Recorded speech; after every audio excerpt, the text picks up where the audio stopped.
नहीं, ऐसे ही लेट गया था। बोलो क्या काम है?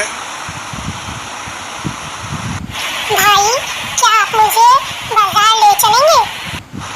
क्यों, क्या काम है? मुझे बाजार से केक खरीदना है। केक खरीदना है? किसकी बर्थडे आ रही है?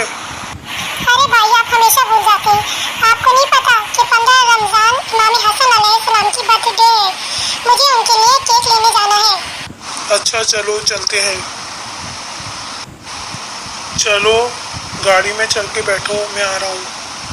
जी अच्छा, केक पे इमाम हसन अलैहिस्सलाम का नाम भी लिखवाएंगे? जी क्यों नहीं। मैं बहुत अच्छा सा केक लूँगा। जी ले लीजिएगा, पहले दुकान तो आ जाए। जी ठीक है। रेहान भाई, कितनी अच्छी ये बेकरी है ना? जी बहुत अच्छी है।